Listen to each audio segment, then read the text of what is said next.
guys? I'm here with my buddy Hugh and partner on this hotel. And then if you could just imagine an imaginary John Lalonde. We'll Photoshop him in. Hanging out over here. Shirtless. Yeah, shirtless John. Shirtless John. And we are the three members of the Three Mustachiers.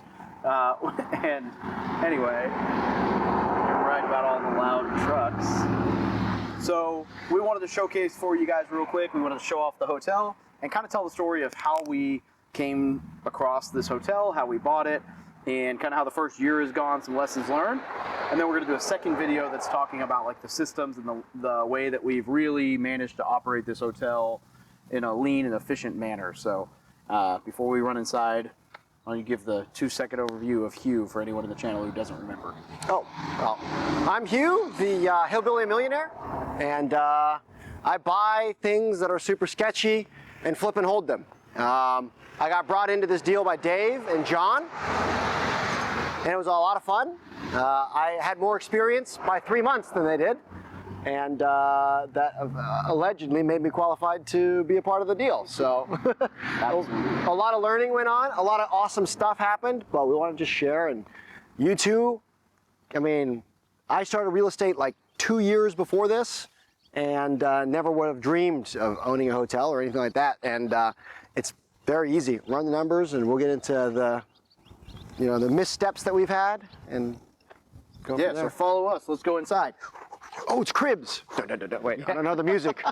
What was the music? I don't know the music. At the end, they're like, get out of here. Look at this shitty fake Tesla that somebody bought and stuck here.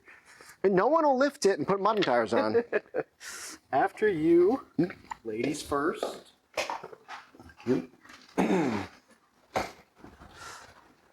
Oh, well, hello, Doc, and awesome customer joining the hotel for indefinitely. You can't leave. Keep giving us money.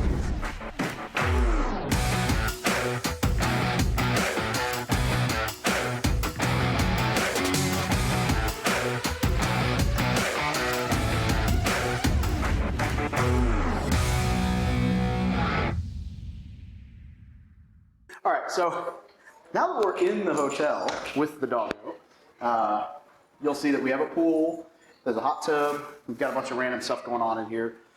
But the way that we came across this deal was from a Ballpoint marketing mailer. I was sending letters out, and the owner had a single family house, and he called up and was like, yeah, I'd be interested in selling, but if I do, I'd like to sell everything. And we were like, well, what's everything? Well, this was part of everything. So. It was this, 2 apartment complexes, and the single family home, but it came on a single family home lead. That was it. And so you guys never know what you're going to get when you're going out there. So keep your eyes open, pay attention. So I dragged you into this mess. What stuck out to you first when we decided we were going to buy it? The first thing was this room was oriented differently. But a lot of the times... that was the very first thought you had before you even saw the hotel? Oh, the pool? Wow. I was hoping like there were some numbers or something. Doc is going to love this. No, so this is oriented weird. Yeah, it was oriented The whole place hadn't been updated in like 30 years. I'd say if I could narrow it down to one thing, it's that when you're dealing with like flip and holds or burring single family houses, the difference for commercial is instead of finding a property that's actually in bad shape, you can find properties that are operated poorly because there's a mom and pop that doesn't have a loan against it, that's still making tons of money, and they don't care. And you can buy it at a discount because it needs a lot of operational work. So coming in here, we initially ran our numbers and we're looking at the thing and we were like, man, this thing is worth, $1.5 million all day as it sits before we come in here and operate it. And I think that was my big thing was I knew based on from operations standpoint, which is my strong suit, what we can do to actually change things and just make it easier to run and manage. And that's a competitive advantage as far as if you can be a good operator of whatever you're doing, you can find your niche, if you will. Yeah, I agree. I think the numbers on this were good. We knew it had been mismanaged. We knew kind of what we were getting into, and we decided, hey, well, we were sitting around a Zoom call one day, and it was like, if you lose 100 grand, will it break you? No. Well, if I lose 100 grand, will it bankrupt me? No. John, if you lose, like none of us want to lose 100 grand, but we just realized, like, okay, we can afford to take the risk of figuring out if this hotel and the apartments will be worthwhile, and I think it has been. I mean, the first year has been rough. Learning curves. Yeah. We, we timed things wrong, so we did like $100,000 worth of capex during what was kind of the peak season, and realized that was peak season, but there was no data for this hotel. They didn't keep records. There was no real way to know that beforehand. Yeah, so the previous owner, he was a flipper at his core, and so he flipped it. He bought the hotel initially. It went out of business. Welcome to the Buffalo Inn. Come on in. Sorry. So the hotel ended up going out of business like 2018 or something. Then the previous owner bought that hotel and he flipped it. He got it back operational. He started turning things. And so he didn't have a full year of numbers. So he had utilities on the place when it was vacant, and just not a full set of books. So we were really taking stabs in the dark at seasonality of things, and we did the best we could at the time that we knew how, and had some surprises there with utility bills being significantly higher when the entire hotel is in full swing, but yeah. Yeah, and we also got this super fun surprise called taxes. Yes. Which were like 3 or 4 times what we expected them to be because of sales tax and everything else, and some poor accounting systems that were in place prior to us, and we didn't realize it. So we thought everything was being accounted for and taken out, and it wasn't. And but those were the numbers that we based the deal off of. So early on, we kind of were looking, ran the numbers again. Every one of us individually ran the numbers. Then we got together with Shirtless John. We ran the numbers one more time together, and we're like, what are we thinking of? What are we missing? And what do we not account for? So I'd say one thing that we learned was, even though we couldn't find historical data on the place, really, really leave a wide cushion in there for utilities and expenses if you're going to buy an active asset, or if you're buying an apartment complex where you pay utilities and whatnot. That's just a very big difference. Yeah, so all that being said, we had to do a little bit of capital calls through the winter, but here we are in April. We're stabilized, we're good. We're running this thing super, super efficiently. We're going to do a whole other video on that in a minute, but we got a free swimming pool we can use anytime we want to drive up to Buffalo to swim. Swimming pool's nice. It's another source of income. So our guests are allowed to stay here, but also folks in town can also book it here as well. I think another thing too that was interesting, all in all, we would have been completely fine last year financially, but what we chose to do with the money without knowing it is when the grass is high, make hay, right? We were taking the money and we were investing it right back into the property. That's when Dave was saying that we put about 100 grand of our active cash flow back into the place instead of holding on to reserves for winter. But when winter came along, not many people want to visit Buffalo, Missouri, so our occupancy dropped. Had we had reserves, it wouldn't have been a big deal, but we took the most valuable, money-making times, and we did our renovations then. So I think that was the big difference. Yeah, so let's show you guys a room real quick. So here's one of the king rooms that we have here. This is one of the medium grade upgrades that we've ended up doing. So we have nice accommodations. We have full-size fridges. Often people that stay here will stay for a week or more at a time, either passing through, or a lot of labor in town is seasonal or transitory. So folks will come here, be here for a week or two on a job site, and they'll stay with us, which is nice. And now we can talk numbers. Dave? Yeah, so we kind of bought this for $950-ish, and I'll clarify that. In April, we went under a lease option contract. Which I didn't know anything about. Yeah, we pretty much handed the guy 100 grand. If you remember correctly, we'd been going back and forth forever. On a Friday or Thursday, he sent us the draft. I then went to his house and had this like 1998 laptop that we then modified on Word, me not being a lawyer and not really knowing what's going on, modified this lease contract. Sent it to me, I tweaked some more stuff. We sent it back to them, and he said, this was like a Friday night or Saturday. Great. If you give me the $100,000 on Monday, it's yours. So we showed up, I cut a check for $100,000. Like, whoa, hope this works out. That's hard. It's not fun to make, it's rude to make fun of the mentally ill. So, you know, poor Dane. So at this point, it was a really, really bad accident. At this point, you had Dave and Shirtless John, never saw it once. I had come seen it once, and then we had Dane, who was just in the background, came and saw it twice before because, where was I? I was out of the country or something? You were out of state, and I was like, yo, you guys have a hotel, please come look at this. So we like roll up and we spend $300,000 with, not that we didn't do our due diligence, the numbers worked for the due diligence. We baked the due diligence in after, so we were like, here's $100,000, we got 14 days due diligence though from now on. So yes, and we could have backed out. So we did the lease option to close September 5th officially so that he didn't have to pay short-term capital gains tax.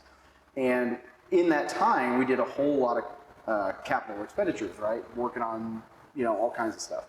And we were gonna do an SBA loan. And the guy carried the note, so we owed him $6,000 a month. Yeah. While he held it.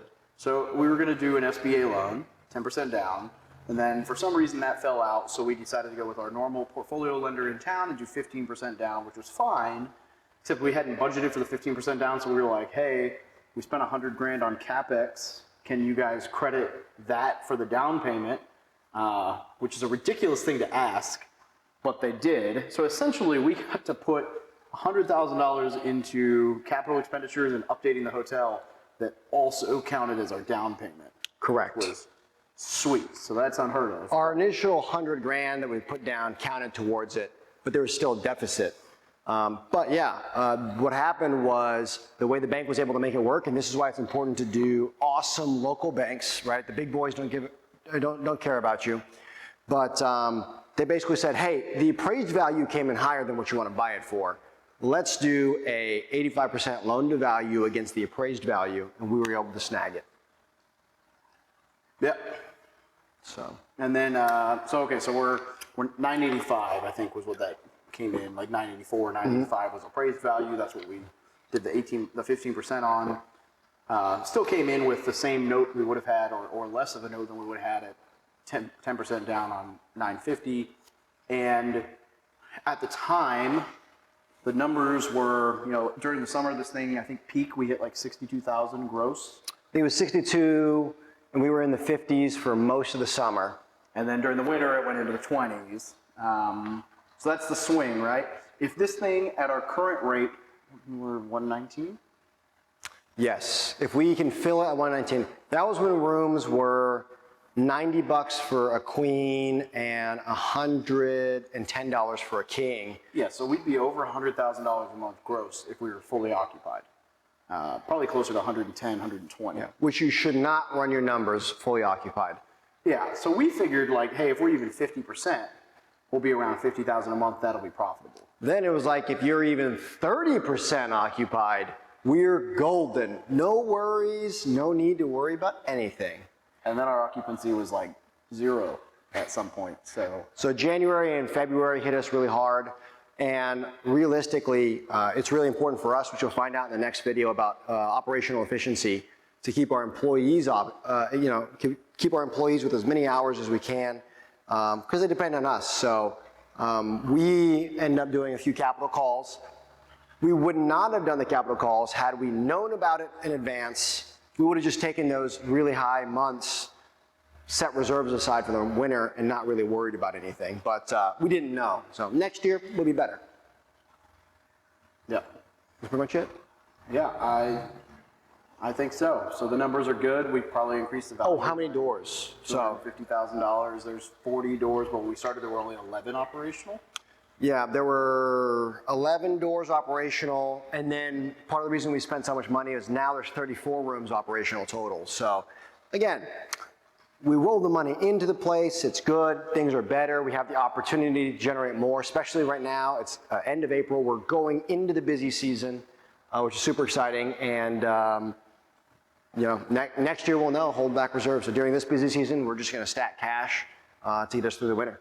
So the lesson here with the hotel is it's going to be chaos. Well, here's the example I always like to tell people. When we started, this place had 7 employees. How many do we have now? Currently, we have 5 employees. How many of those are from the original 7? We have 0 from the original 7 that are here. We actually trained, and this is, again, this is getting into the 2-second lean side of things. We trained and rehired 2 full teams. And so it was a lot of long hours, a lot of nights for myself and some of the staff that we have plucked from other units, from other properties that we own, to basically teach them how to run things here. And then we just had a 100% turnover once over the summer, and then we had a 100% turnover to the staff that we have now, and the staff we have now is awesome. Yep. So lesson learned, right? Hospitality business is much more management intensive, much more active. However, if we have the good months that we know we can have coming through this year, it'll also be more lucrative.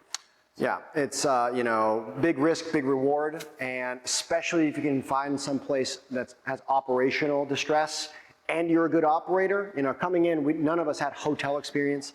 I had 4 months of motel experience before this, and that was awesome. I'm glad that I had that, but Dave was in the military, he had an operations background. I worked in manufacturing as an operations background.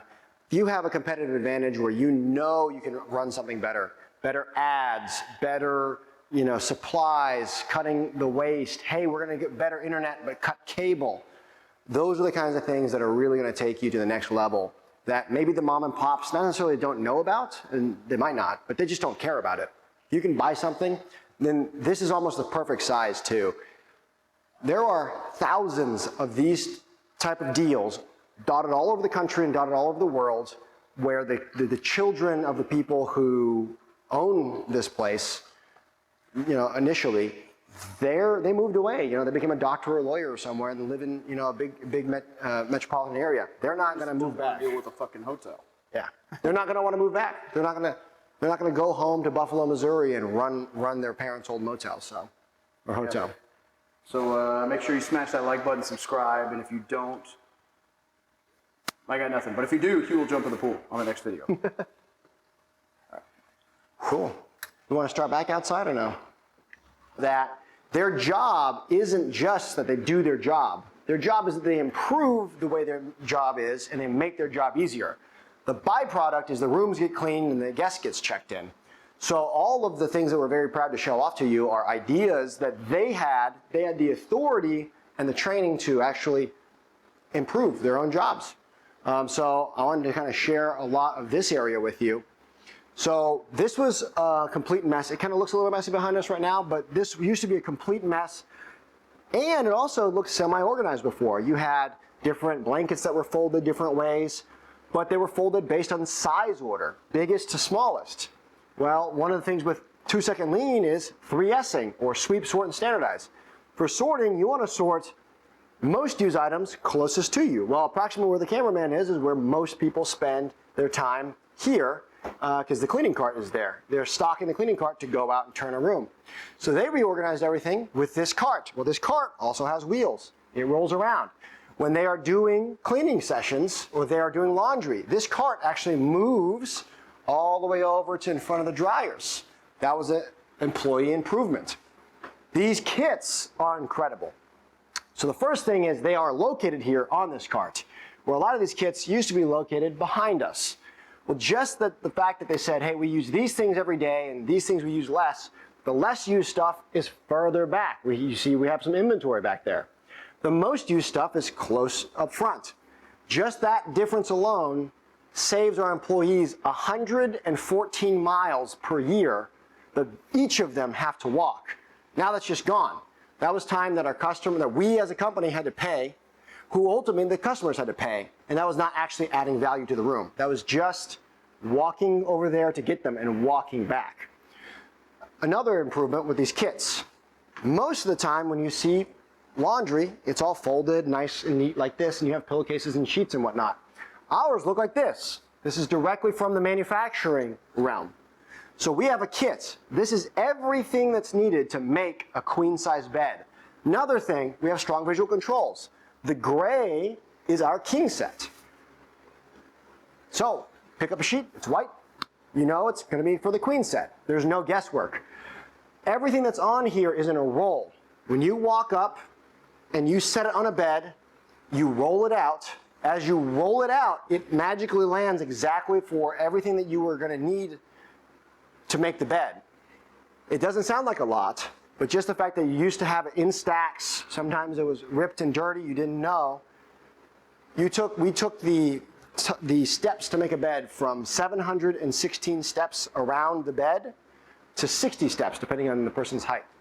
And that, again, is effort that the cleaning ladies prior to this had to deal with.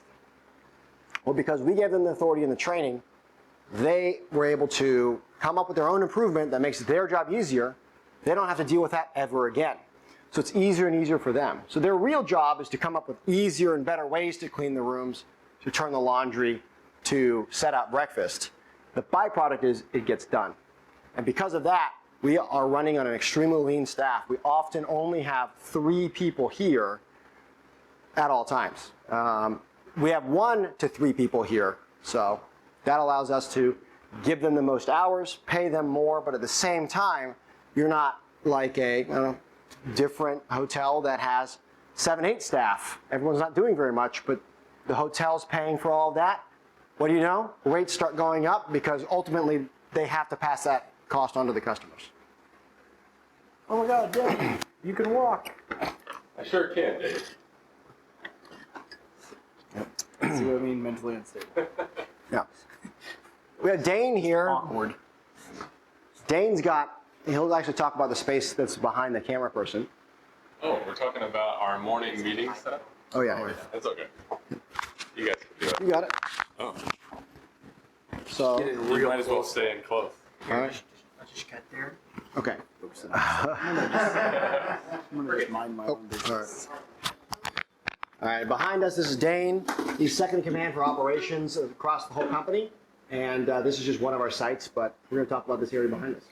So when we first took over this area, it was almost impossible to stand more than 2 people in at a time. There was a table in the middle, there was nothing but clutter, everything was in disarray.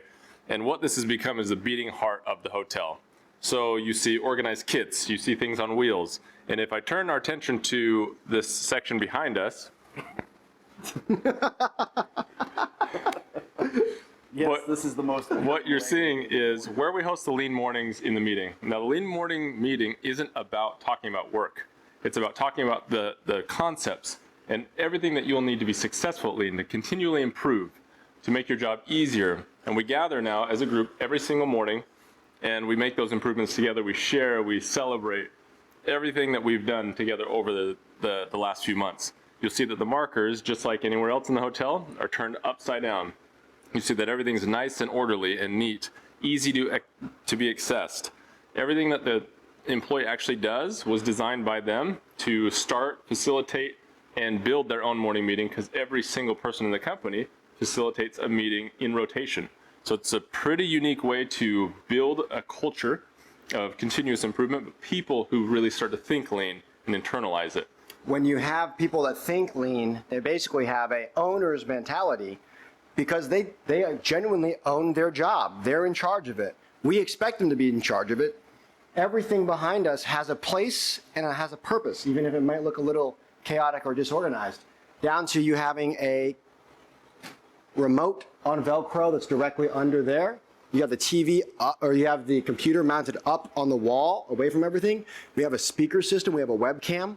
We have markings on the wall on the ground where people stand, so we know, hey, if you stand past this marking, then the other people at the other sites can't see you during morning meeting. So this, again, is kind of the heartbeat. All the operations of the hotel, all the logistics of the hotel happen in this room.